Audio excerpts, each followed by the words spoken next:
Good afternoon, ladies and gentlemen, I'm Johnson's many a true nerd, and welcome to Rare Replay.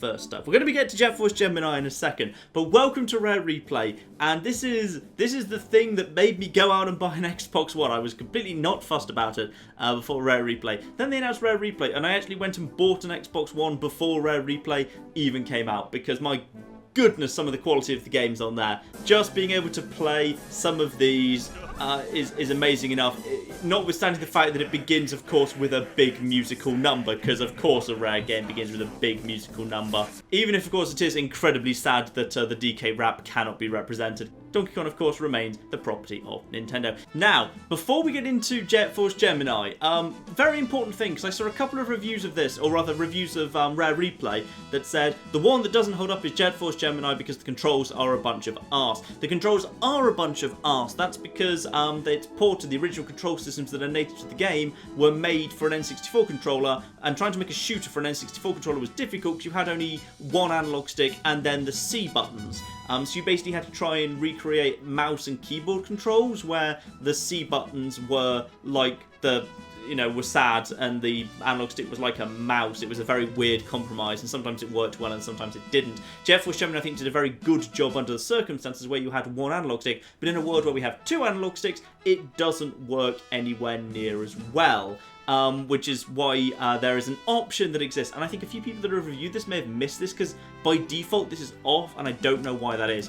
Go into options, go into game options, and down at the bottom there you've got modern controls. This default's off for no well-explained reason. Turn it the hell on. It means the game properly uses dual analog sticks, which is brilliant. It basically, all the annoyances of the old kind of control schemes get taken away. The aiming isn't sticky like it used to be, because all Rare games, all Rare shooters on the N64 had the same issue, which is when you're in aiming mode, if you try to just aim a little bit off to the right or the left, when you release the analog stick, it jumped back to where you were originally, which was really, I was never sure why it did that. I mean, if I'm pushing slightly right, it means I want to be facing slightly right, but never mind, eh?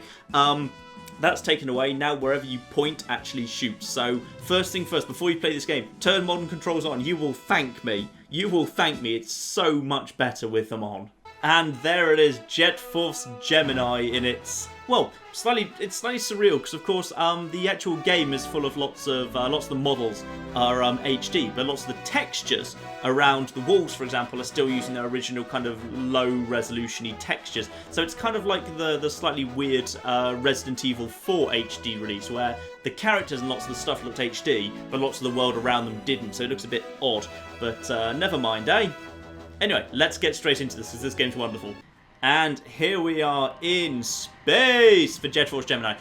Jet Force, by the way, because none of the characters speak, and there's no narration or anything, because N64 cartridges were notorious for the fact they couldn't really handle much in the way of speech or kind of stream tracks, because cartridges were great for some things, like they had no loading time. Cartridges were terrible for other things, like they didn't have any music. So there's no narration or anything. This game just kind of throws you into it. So Jet Force is like a galactic peacekeeping force, which is these guys. It's Jet Force Gemini, because him, Juno, and in a second, her, Vela, are supposed to be twins. They don't look anything like it. She looks much younger than him, but, never mind, they're supposed to be twins. So Jet Force, Gemini. And they also have a dog called Lupus for no well-explained reason. But oh no, drama, there's a red thing happening.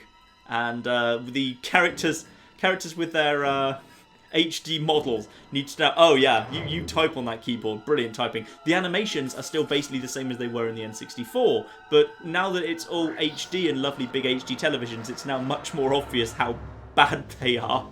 Just kind of funny, I quite like it. So these are tribals, they're Ewoks basically, and they've been enslaved by bugs. So teddy bears good, rescue, bugs bad, shoot. And grenades in the background with big explosion there. One thing Force Gemini was pretty brutal at was it was quite full of blood. Also, possibly maybe you should have checked that warning screen earlier twice, because I felt like it might have been trying to warn you about the massive, great spawn ship sneaking up on you, rather than teddy bears in mild distress. Well, mild distress, one of them did get a bit blown up. Fine, probably more than a mild. And off they go. There's not really a plot here. The game likes to pretend it's got a plot. Drama! Juno has been thrown aside.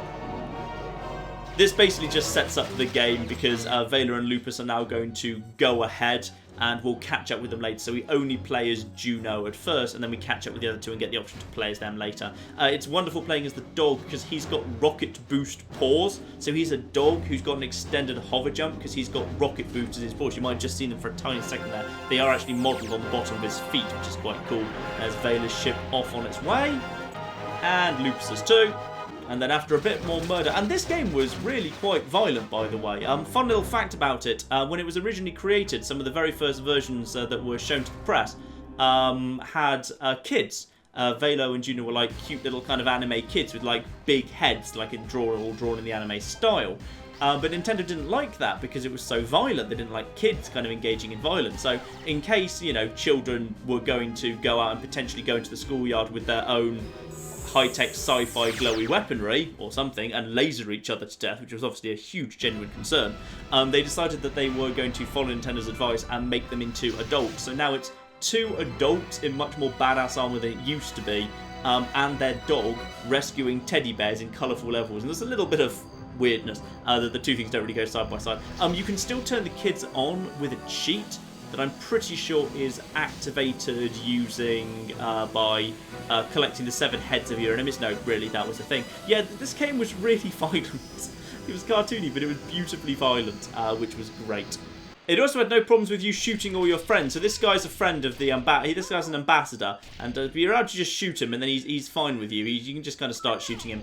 Yeah, shoot him in the back repeatedly. Now have a word with him. He does actually notice you've shot him in the back. You can't kill him, but he does, however, say, "Hey, what are you doing? Call yourself a friend?" It's when old friends use each other for target practice. Then he goes straight into, "Welcome, Juno. We've been expecting you." Oh, feisty pair. Yeah, he forgets about the being shot in the back thing pretty quickly. So he's an ambassador. The king probably wants to meet up with me. I should probably go and meet up with him.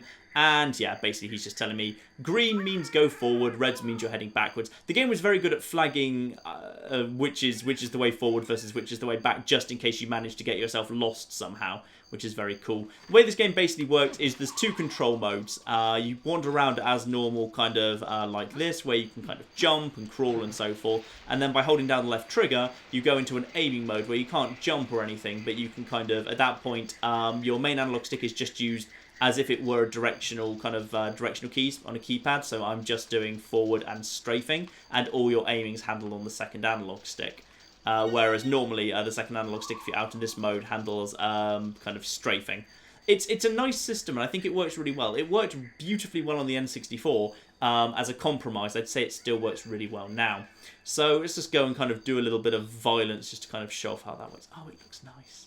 It's a nice looking game. It's a nice looking game. So basically the way the game progress works is normally the game puts you into a fairly big open area. So there's not much in the way of corridors in this game. It's more like big interconnected rooms. And at the end of them there'll be a life force door where you basically need to have killed a certain number of enemies to progress. And here comes, what's his face again? Magnus, who's going to tell me, hey, you should use your gun or something. Yeah, I know how my gun works, thank you. The way a pistol works is it's got 6 shots it can fire really quickly, and then once the bar in the top left there wears down, it goes down pretty fast. I love how all the enemies explode in goo, by the way, even the robots into grey goo, which is fun. Now, there's nothing to stop me running straight on. I love the way this game works. There's nothing to stop me now moving straight on to the next area. But there's so much more to explore. Like, so say that's where I came in. Just walls over there, right? Looks like just walls. Nothing interesting over there, right? No. Let's just, for the sake of argument, just go and have a little explore back here. And what's this? A little secret area. Not exactly a secret area, but an area that you've got no reason to go into. Some Mizar tokens there. That's just currency. And then you'll see around the back here, there's just a chest. This is completely 100% optional. In the very second area of the game, there's just this little hidden secret area. And what this is, and I love this, I love how he just opens the chest by shooting because he's a badass, fish food. Guess what to do with it? Do guess indeed. And yeah, fish food. And exactly as it suggests, toss it in, and ooh. Have they kept the original low-resolution targeting reticle for the fish food? Did they forget to update it? And then you'll notice the fish all kind of, the fish go swim after the fish food. They all kind of cluster around it together, which is great. And you can use that to grenade a whole group of them if you want. So that's lovely. I've now got an extra weapon. I can't use it against enemies. It's completely useless. But yeah, you can use it to group fish together and then you can murder them, which I think is a lovely touch. You can also, later in the game, bring all your kind of other people back here. And you can just, everyone can have their own fish food. So now I've tossed some fish food in there. The fish going to go for it? No, the fish are going to ignore it. Is it only fish in deep water that go for the fish food? Guys, give me some fish food.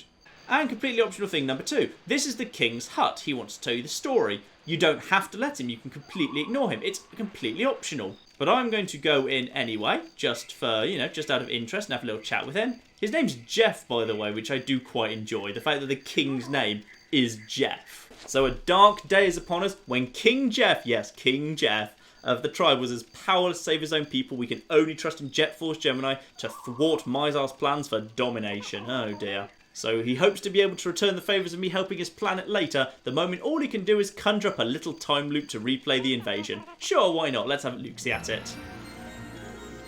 Jeff's powers are very odd. He can't really do much to help. In fact, as we'll see later, he completely screws things up on multiple occasions. But he can just kind of whip up time loops to conveniently show us cutscenes of things that have already happened, which is nice. In the little, the troop carrier, the battleship that leads the invasion. One thing I will love about Force Gemini, for a kind of a little kind of fluffy shooter, where there was kind of, for a kind of a fluffy shooter where it was just kind of just whizzy, bangy, explodey things, they had a lot of internal lore that was really important. Like, there is a specific ship that is the ship where the drones are all created. And there is a specific ship that goes out to actually handle the invasions, and they're different ships, and you get to visit both of them. And the way they're set up is appropriate to that. So this is the ship that actually kind of goes over planets and then drops all the kind of the dropships in with the troops once they've been created. And you get to go there and storm it later. It's lovely. It's actually, Mizar's army actually feels well thought out, which is really, really lovely. Oh dear. It's quite a nice touch, the troop carrier crushing the little shaman there. Nip upstairs in the hut, however, and you get the Gemini capacity increase. Basically, that means my health bar now goes round. So my health bar is, each of those little blocks is 1 bit of health, and each of the kind of the green diamond things around the outside represents a full bar of health. So basically, I've got 4 of those health bars that you just saw there. Now, there's also something over here, which is interesting. So that is, that's a door with a yellow key next to it. So let's just remember that's there. Remember that's there for later, because that could be very, very useful indeed. So, oh, if the enemies respawned here, they respawned again. That's fine, we can deal with them again. Yeah, it's probably because I went into the secret area. There we go. The control's so much easier now. It's so much easier to aim than it used to be. Anyway, move forward. So, here we are, straight in, and we've got some bugs to deal with. And just move around, nail them with your pistol. The nice thing about this game was nothing was too tough, to be honest. Nothing was actually that tough. The whole kind of point of the game was you kind of felt very, very, I think you felt very strong next to the enemy. The enemy fell down very quickly, even against your basic pistol. You were supposed to feel a little bit like a one-man army, which was very good indeed. So those guys kind of just went down that quickly. Boxers can be blown up, I believe. Can boxers be blown up? I might need explosive weaponry for that. Never mind. I will leave that for now. And straight away it's just introduced that there are snipers in the game. And just one shot will knock a sniper down. Tribals are around, so they obviously like you. And the game kind of indicates, by the way, don't shoot these guys because they're friendly. So you can collect those, and there are 7 total in the level. You don't need to collect them yet, but it will ultimately be useful later on. So basically you want to stay in aiming mode pretty much as far as possible. Oh! There we are. The enemies have grenades. I don't have those yet, but will do. My pistol's running low on charge, so I just need to, get headshots. Their heads fly off, which is lovely. Can you then, if I can just knock one off there. Yep. There we are. Now, there's a head. Yes, you can collect heads. Those are actually counted against you. You do actually, those are persistent. They kind of, oh, come on, die, die, die, die. Is there another one over there? Oh, careful. Bear's caught in the crossfire. Will kill you. That sniper opens one door. I need to kill all the enemies for the next one. Oh, hello. Oi, oi, oi, oi, oi, oi. There you go. Head's popped off. Lovely. So yes, killing the sniper opened one door, and killing all the other guys opened a different door. So very often there's different criteria, so you might have to sometimes just kill all the flying enemies, for example. This is ammo capacity, so now I can hold 200 in my pistol, not just 100. Very, very good indeed. Now just, yep, top up my pistol ammo, And we are in good shape. I would be able to open these, but I don't have explosives right now, so I can't yet. So what I've got to do instead is just pop through here. Well, I don't have to pop through here. I could go through this door, and I could walk straight into the next area, and that will be the end of this area. But this area is completely optional. Once again, total choice. And this area is much more difficult than the area we've just been into. This is a bit more of a challenge. So hang on, just nail them in. But as long as you nail them in the head, their heads pop up pretty quickly. So if they're lying on the ground, you've got a couple of seconds just to separate their head from their body if you want. You just walk literally into my line of fire. Well done, you. They kind of squirm about, but you can... There we are. I separated his head from his body, and that was good. So at this point, I've only got my pistol. Okay, fine. If you want to get into the fight, that's fine. I will gladly kill all of you. This used to be much harder on the N60. Oh, yes. I think he just blew up both his friends there. Well, bloody done you. I'm not sure what the rules are for when they do and don't have grenades. Because sometimes they just don't have grenades, and sometimes they just pull grenades out of their arse. I'm not sure if certain ones have grenades, but others don't. Yeah, this is so much nicer than the N64 too. Yeah, the people, given I've seen multiple times people saying, hey, the control system in this game is terrible. It's so bad. Oh, not to take care of you before you accidentally kill a thing. Oh, gosh darn. No, no, no, no. I'm just gonna collect up the tribals and just take a few hits to do that. You're not that tanky in this game. You gotta factor that in. You're not actually that damn tanky. Oh, they're throwing grenades as well. Yeah, okay, yeah. Now there's no bears. Now we've saved all the bears, which is useful. The game forces you to do that later. It's one of the things later. You don't have to aim, by the way. One of the things that people overlook in this game is it was kind of very fun and quite possible to just run around without using the aim mode at all. In fact, arguably it was more fun when you get into some of the more advanced weaponry. I'll show that off later. There we go. You see, that worked fine. I think there's a little bit of auto-aim going on. I'm not 100% sure on that, but I think there's a little bit of auto-aim in this, where if you're just kind of free running and you just shoot, the game will kind of target enemies for you. Again, not 100%, but I think that's true. So I've got all those. Oh, there we are. More bugs, more bugs, more bugs, more lovely heads. Heads are how you unlock cheats, by the way. You collect heads in order to unlock cheats. So that's interesting, isn't it? So, like, I think you can also see, it's also one of the nice things about this game is it's a very kind of fast-paced game. It's a very fast-paced game where everything is just a little bit... You run very quickly, you move very quickly. You're supposed to kind of run through killing enemies very quickly. Not many enemies have much health, and even though some enemies have health, you've got big enough guns as the game goes by to take care of that very well. So yeah, it's just a lovely fast shooter, and with the new system where it works properly with the dual analog controls as well, it's just beautiful. Such a wonderful game. Oh, I'm having so much fun playing this already. Although I do genuinely think, and this would be hilarious if this is true, though the little kind of aiming sight that they've brought in per each weapon, I genuinely think they've forgotten to update it for the fish food, because that looks like the old N64 one, which was much lower resolution. People forget about the N64. N64 was 240p. 240p. People forget this. Like up to the previous generation, gaming consoles were so so low resolution. And we never noticed, because TVs were so crap in those days. Even the GameCube was only 480 Ti. Now, my favourite little thing, and why this game is also amazing. Let's just go down into the cave down here. Aha! In the cave at the end, a yellow key. Well, that's interesting, isn't it? Now, that's a nice little extra, but if you recall, there was a little yellow key door in the very first entrance. This, of course, is a completely extra random area. Oh, hello, where did you come from? I don't remember you two down here. Oi, die, die, die, die, die. There we go, your head's come off, lovely. This was a completely optional area I didn't need to come to. And that was a box right at the end of it that had no indication on it whatsoever it needed to be opened. And it's given me a yellow key. Well, alright then. Let's head back the way I came to open that yellow key door. So back in the starting area, we now have this lovely door that's just mysteriously become open. Lovely. So as well as the fish food that we've already got, there's another secret in the opening area that's completely damn optional.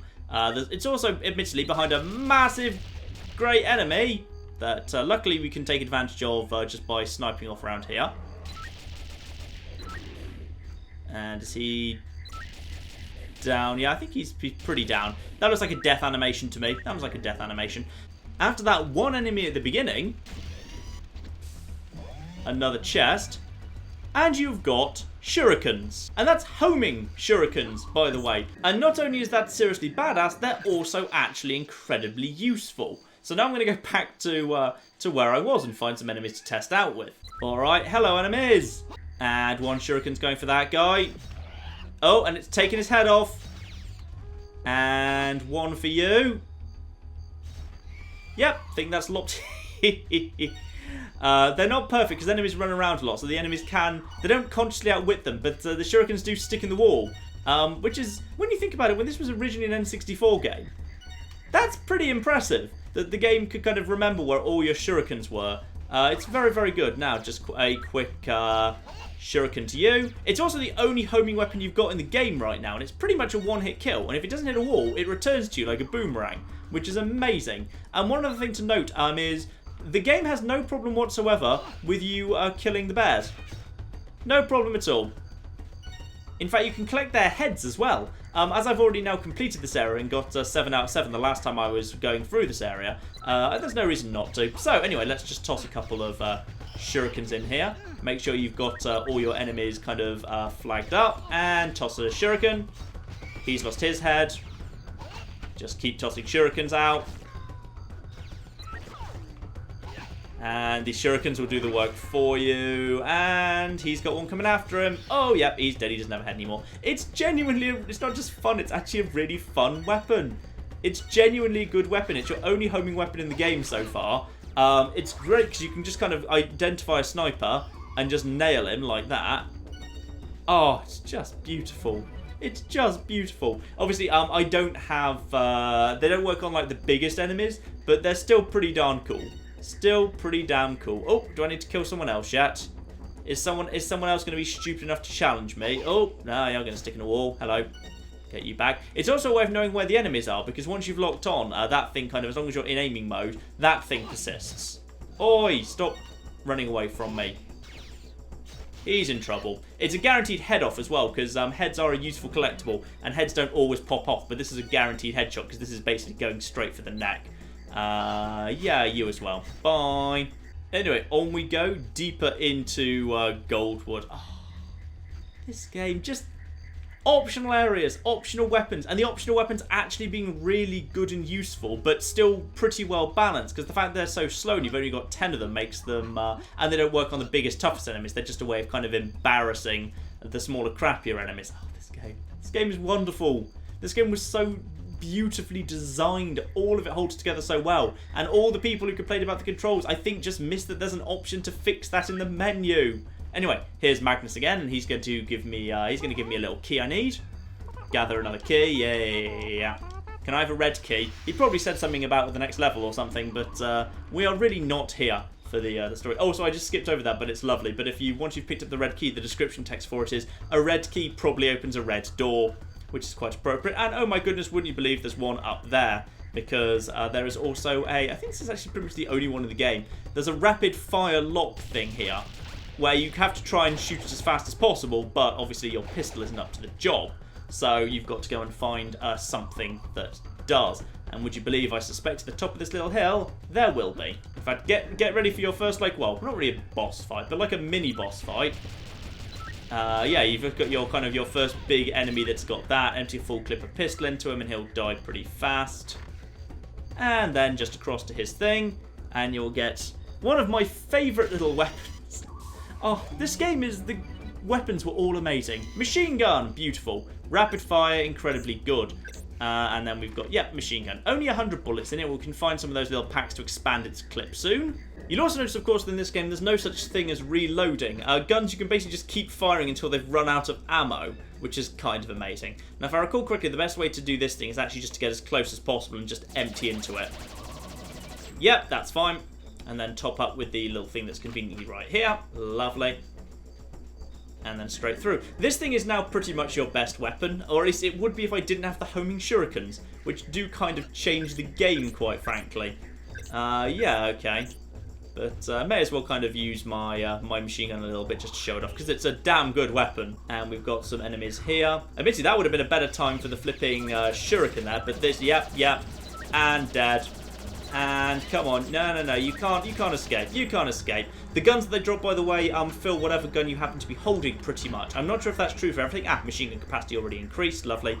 And then we just go into this slightly more open area here. And then we've got, enemies. And just kind of, keep going for their guns that bounce around, because that will be how you keep yourself going. Machine gun will just kill and kill and kill everything. It just... This game is not really supposed to be... Well, it is hard, actually. It's surprisingly difficult sometimes.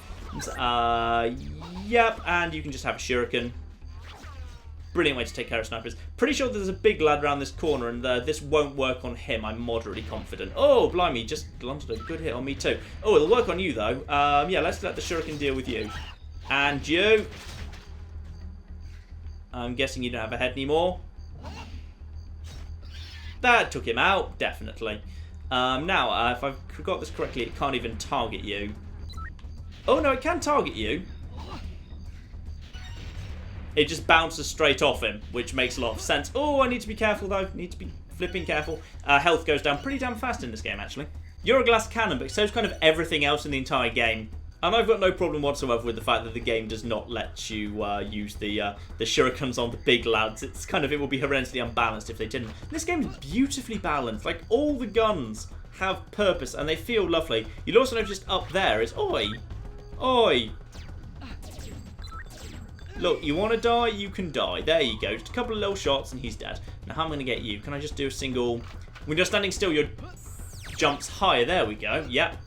And then just have a little look around for tribals. I may as well kind of collect them now, because the game will send you back later to collect them. So you may as well kind of just do it while you're here.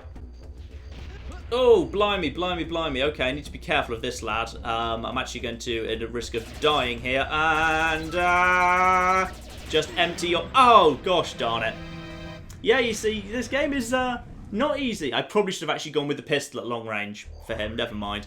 Luckily, the game has like a little live system, so it doesn't really punish you that much for dying. I can't remember if enemies respawn. I don't think they actually do. Everything that you've done remains completed, and it even gives you a bit of a top-up of everything. So it's not actually that bad at all. I'm gonna stay at a distance and take this guy out with the pistol while I'm just kind of strafing to avoid his attacks. I'm pretty sure he gets his health back as a result of the fact that... Ooh, yep. My pistol's in bad shape at the moment, so I'm going to go over to machine gun, and he's dead. Lovely. Later in the game, you will get guns as big and powerful as his there, which is always pleasing. Sadly, even though his gun still appears to be there, you cannot just pick it up and take it for yourself. And then we've got, if I recall correctly, yes, sniper dead ahead of us, and they require one hit to go down, and machine gun will take care of everything very nicely. What are you? Pistol capacity. Ah, well, pistol is a good weapon to go. And this is why you need a machine gun. Sometimes there will just be crowds of these things. And this is why the twin analog stick is now amazing. Because it's those guys are very difficult. If you try and do that with the native control system that you've inherited from the old game, you'll have a very, very bad time. But with the proper modern control setting turned on, and for goodness sake, why wasn't that turned on by default? This becomes quite fun. This is kind of the closest thing to a traditional arcade blaster as a modern 3D shooter. It's just beautiful. Though I'm desperately low on ammo, and I know what's coming next. The game defaults to weapons quite effectively, by the way. Oh, come on. And you. There we go. Those guys shuffle around a little bit, so it's a little bit difficult. One sniper there I want to deal with before I go any further. Nailed him, I think. Is he dead? Yeah, he's pretty dead. So that opens a doorway that I can't get to on the far side of that ravine, because as I've mentioned, I happen to possess a dog who has rocket pads in his paws. So I'll probably want to come back with him later. There we are. I've just nipped back in time, if you like, to get some machine gun ammo, which is very, very useful. Enemies do not regenerate, but ammo crates redo, so always feel free to nip back to a previous area to grab ammo. This is the sort of game where really you're kind of just wanting to be maxed up on ammo, and I wouldn't worry too much about, like, playing by a rule set or anything. It's more interesting just to kind of go charging. I hope there was more machine gun ammo there that I missed, never mind. The enemies should not have come back. Generally, enemies, unless you've actually gone through a big loady zone, rather than just like, there's big and little load zones in this game. Now, I just need to go forwards, and in a second, yes, there's going to be lots of flying enemies coming in, but I can take out most of them like this. It's beautiful. If you know where flying enemies spawn, and you can just camp them with a machine gun, it's beautiful. That's so satisfying, just seeing a huge wave of enemies come in and just kind of a massive machine gun firing into the sky. Just imagine in your head just kind of just screaming while you're doing it as well. It's just, this game is lovely and it feels nice and it's great.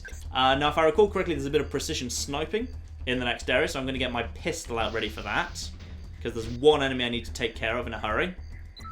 Oi! You! No. You dead? I think you're dead. Got his head off too. Lovely. Yes, this is where all the tribals are. Very often the thing about tribals is at later points in the game, the enemies will actually start executing tribals the moment they see you. They'll very often kind of start doing that, which is a little bit mean, but that's how it goes. They'll start executing tribals the moment they see you. Tribals, if they see you and they get scared, they will run at you, even if the firefight is not over yet. So, that's something to be very aware of with tribals, that they will just kind of charge into nothing. Oh, machine gun capacity. Oh, yes. How much my machine gun got now? 200. 200 machine gun ammo. I think that's more machine gun ammo up there. Yep, 148 in the machine gun. Beautiful. Which is very good, because there's another big machine gunny section. Also, I love the aesthetic of this game, by the way. The fact that in multiple kind of like open logs and trees, you'll see there's like a little crack and you'll see robots inside. Like, this planet looks natural, but like there's loads of indications that it's not natural. Actually, all the trees are robots and it's all kind of fake. And there's no real like, ever explanation given for this. It's just sort of seemingly implied that we're in some sort of fake jungle for no well-explained reason. Now, this next section. Run forward and get the invincibility thing, because the enemy are about to flipping swarm you. And luckily they can't hurt me right now. So all I need to do now is take out the rest of them. There we go. And they'll just wait there for another pass. And I think we are good. One more to get. There we go. Lovely. Yeah, invincibility things are very good for just charging forward and going on a bit of a mad killing rampage. And then that's the red ones are full health, so they're very, very good. And then I believe back here are the final 3 tribals. Lovely. Incidentally, Bethesda, take note. There's nothing to stop you murdering the babies. You can murder the babies, and if you do, the parents look really sad, and it's really funny. But never mind, eh? Anyway, let's go forward. And a perfect 9 tribals rest. Perfect. The way the game works is basically you just had to fight your way to the end of the level. The levels being mostly a linear series of set pieces, so big open arenas linked together, but with loads of optional bits off the side. So I didn't need to get the fish food or the homing shuriken. I didn't need to go into that cave. I didn't need to get the yellow key. There was so many optional bits, but the optional bits are not just cool. The optional bits give you stuff. Oh, beautifully designed game. Like, can I retroactively name this Game of the Year for 1999, even though that predates YouTube and me doing commentary and stuff? I'm just gonna... Game of the Year 1999. Boom. And also, the ship design. Look at this. This is beautiful design. All of the ships in this game have this lovely kind of loads of thought put into them. They're just gorgeous. And here we are in the Anubis. This is a big carrier ship that belongs to the little trios, little Ewoks we've been rescuing. And Magnus has somehow beaten us here. Let's just quickly find out what's going on with him. Hello indeed, Magnus. And bad news. Quickly as I could when he heard about the Mizar's heavies had reoccupied the Anubis, it seems I was too late to warn Vela. And apparently, even though he's an ambassador, not the Magic King, he can kind of do time, he can do kind of little time loops as well. So here we are. Oh no, the Ewoks have been enslaved and forced to clean their own ship, which you'd think they probably would have been doing anyway, given it was theirs before, you know, the bugs came and occupied it. Vela there, just kind of watching. One of the bugs, now you know they're evil, they kicked a bucket of water over. And Vela was just like, when it was just slavery, she was okay with it. But the moment somebody engaged in some bullying, Oh no, she wasn't happy with that at all. And off Vela went chasing the little bugs, but unfortunately, as we're going to see in a second, yep, you saw a bit of a flash of a big purple lad there. Vela got punched in the face from the massive purple lads who have cannons instead of arms, but mysteriously used his non-cannon arm for punching her. And again, you've got a cannon arm, use it. If I had one of my arms taken off and replaced with a cannon, I would just be constantly looking for things to do with the cannon, just to justify to myself that having my arm replaced by a cannon was a worthwhile thing to do. Anyway, Jet Force Gemini, you can better flipping believe I'm going to be playing more of this. At the very least, I'll play through Juno's section. And make a few videos out of that, and then I'll kind of see how people are enjoying Jet Force Gemini, and maybe move on to something else. Because there's a loads of games in Rare Replay I actually want to give a look to. So I think I'll kind of just do a few more bits of Juno, just to kind of show off the glory of Jet Force Gemini, and then maybe I'll let you leave you to discover the rest of it by yourself. But for the moment, ladies and gentlemen, I've been John. It's been Many a True Nerd, and this has been easily reaffirmed as one of my top 20 games of all time, Jet Force Gemini. Glorious, glorious, glorious. Thank you very much, and goodbye.